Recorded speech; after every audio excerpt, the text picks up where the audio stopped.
Chào mừng bạn đến với video của chúng tôi. Hôm nay tôi mời các bạn xem cuộc hành trình vượt qua các chướng ngại vật trong mê trận của chú bạch tuộc nó như thế nào nhé.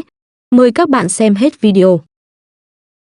This is my pet octopus named Sashimi, and this is a vault filled with all her favorite food. The only problem is, in order to get to this vault, she'll have to rely on her incredible intelligence and dexterity to make it all the way through this 9-part underwater obstacle course. And just like when I made my backyard obstacle course for squirrels, out of the gate I will admit in hindsight, I completely underestimated the capabilities of this remarkable creature. But to understand how we even ended up at this spot, we need to go back in time 6 months when I decided to get a pet octopus to see for myself if they were really as smart as people say they are. And after bringing her home to Crunch Labs and putting her into a saltwater optimized and appropriately decorated tank, she made herself right at home. And the first thing that stood out is just how curious they are. For example, when you put anything into the tank, including your arm, they immediately swim towards it and just want to interact. I will cover this in a minute, but beyond just being able to really securely latch onto things like my hand, she's so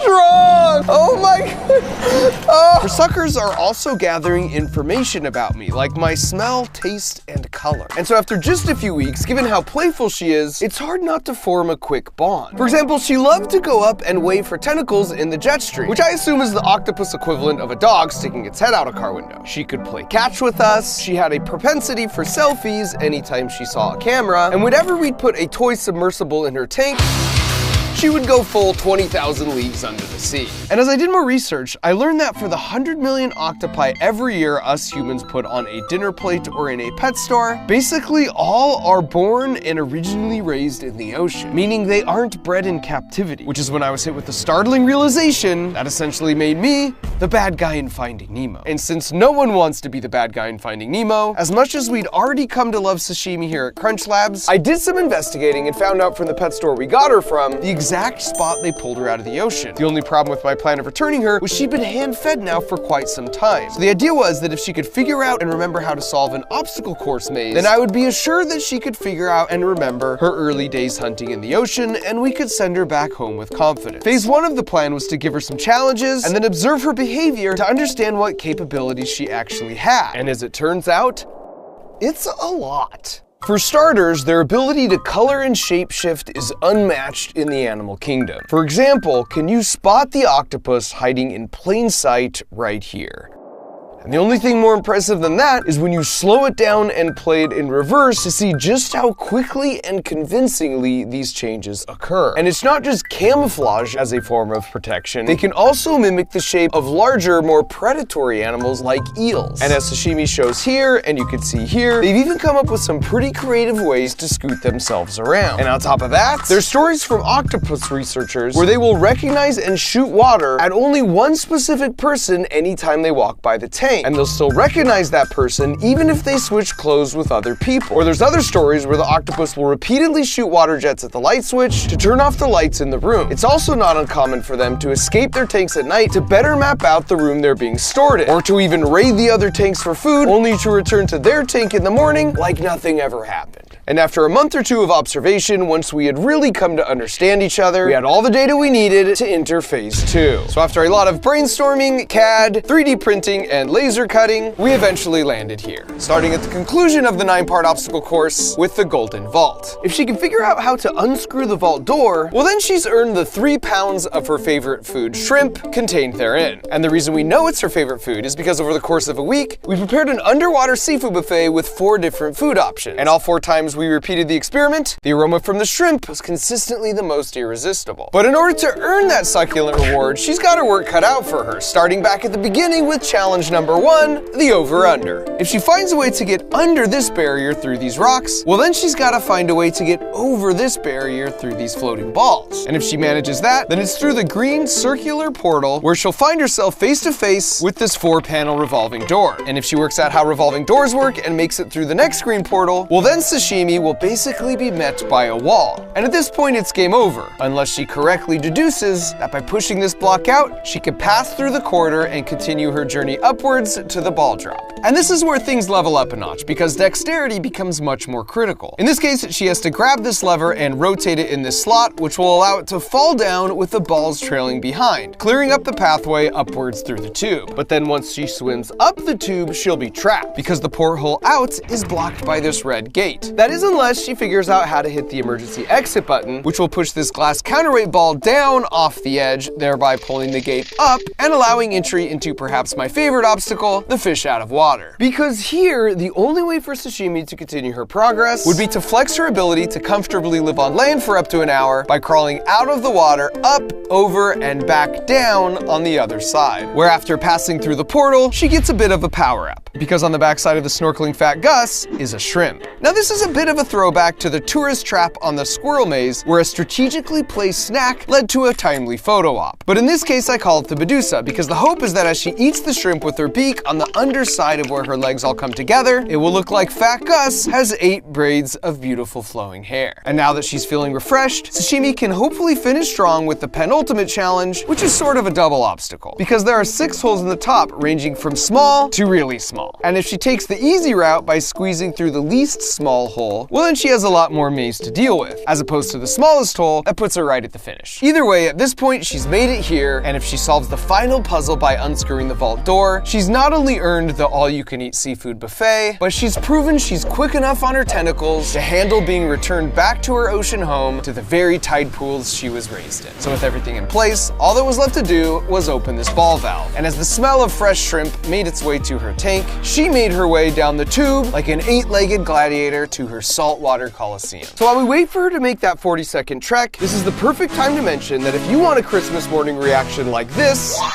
or this, or this, then a Crunch Labs Build Box subscription is the answer, because with the Build Box, not only do you get a super fun toy that you get to put together every month, but you do it alongside me while I teach you all the incredible physics behind how it works. We're right there in the trenches, building, learning, and succeeding together, so the principles really sink in. It works! So if you're a kid and you're looking for something to put at the top of your Christmas list, or you're just looking to be the household hero by giving it to someone else, use the link in the video description or head to crunchlabs.com, where we're giving away 2 free boxes as our holiday special. Now back to sashimi. After making it into the main tank, then sort of exploring the borders of the maze for a bit, she made her way inside fairly quickly, but then sort of just chilled. Like she really didn't understand what she was supposed to do next. But since you can only ignore the ambrosial smell of raw fresh shrimp for so long, she eventually got curious and started exploring. And one of the first things we observed is that anytime she's in a new environment, she kind of maps things out by walking around gathering data with her arms, as opposed to just swimming around freely through the middle. And soon enough, she had things figured out. Now admittedly, this first challenge was a bit of a softball, because having observed sashimi in her home tank, I knew she was good at digging and burrowing herself in the sand, using the water propulsion from her siphon tube to clear the rocks away. The floating balls were even less of a challenge for her, and after making it through, you really get a sense of how much she sends out her arms as scouts to gather critical information. Especially in the wild, they can reach their arms around and inside crevices, not only to smell and taste, but as we'll cover in a minute, even see and independently think. So obstacle 1 was pretty straightforward, but figuring out how to operate a revolving door would be a much harder test. Wow. Okay, I see how this is gonna be. This was my first real indicator that we were headed for a real battle of wits. It was a similar feeling to when the squirrels eventually outsmarted my rope bridge of instability by just jumping over it altogether. And I really should have seen this coming, because as you can see in this video of an octopus escaping from a ship, as long as an opening is bigger than their beak, which is the only actual hard part of their body, then they can eventually squeeze through it. In fact, if we roll that back, you can see sashimi's beak, or mouth, right here. And while this part looks like a big nose, that's actually their main body where all their vital organs reside, like their brain, stomach, gills, kidneys, ink sac, siphon, and their 3 hearts. 2 other cool facts about octopi is their blood is blue because it's copper-based, since that's more efficient in cold, low oxygen environments. And if they lose an arm, they can regrow it completely and it will look indistinguishable from the original. Next up was the block push. Once again, she got to this point and was sort of stumped without an obvious path forward. hard. But this is where their natural curiosity pays off, because she's not just feeling surfaces with her arms, but also constantly pulling and pushing to see what she can interact with. And so sort of by default, she figured out this red part of the wall doesn't push back as hard, which cleared the way up to the ball drop. And I knew this one would be tough for her because number one, there's not enough room for her to just squeeze by, and number two, pushing and pulling on walls wasn't gonna solve it either. And after struggling in vain to find out what she was supposed to do for quite some time, eventually she got frustrated and just stopped and sat there,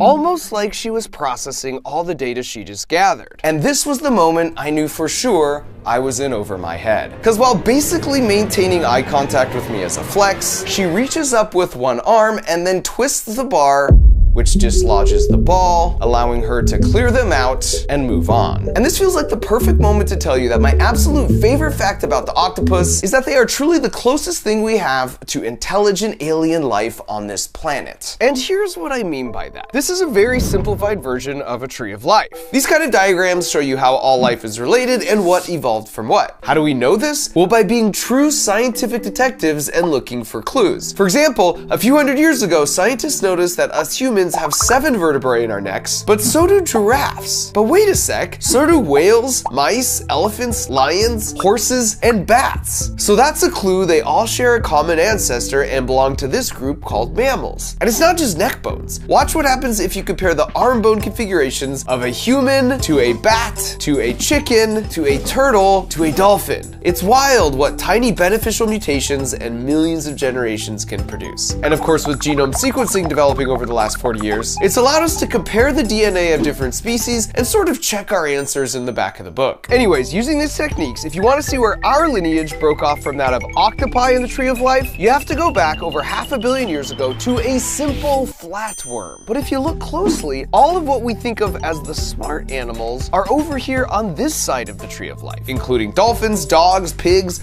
horses, humans, but even birds, dinosaurs, and fish. And their intelligence and way of thinking are all related to each other, sort of like those arm bones I showed. But octopi developed their intelligence completely independently from everything over here, like an alien from another planet, and that's why they're built just so differently from us. For example, they have twice as many neurons as a cat, but unlike all the animals over here where all the neurons are focused in the brain, in octopi only 1/3 of their neurons are in the brain, and the rest are in their arms, which means they not only smell and taste, but they can even think and act independently with their arms. That means that even if their arm is cut off, the arm can still camouflage itself to the surroundings by sensing light. It would be like closing your eyes, walking into a room, touching a wall, and having your hand match the color. Having 8 independent mini brains along with a larger central brain is as incomprehensible as alien intelligence to us. Now back at the maze, Sashimi had made it to the emergency button, putting her at the halfway mark. And as usual, she starts by having her arms do all the recon work. And it's almost like once she feels the red door, she figures out my trick and then immediately pushes the button to drop the ball and open the gate to move on to my favorite obstacle, the fish out of water. And I was relieved to see that I had thrown her another curveball, because after quite a bit of exploratory arm expeditions, she realizes the only way forward is up and out. And so after psyching herself up, she just goes for it, sliding up, over, and eventually down. And this demonstrates another octopus superpower, because they can survive out of water for up to an hour, and as you can see here,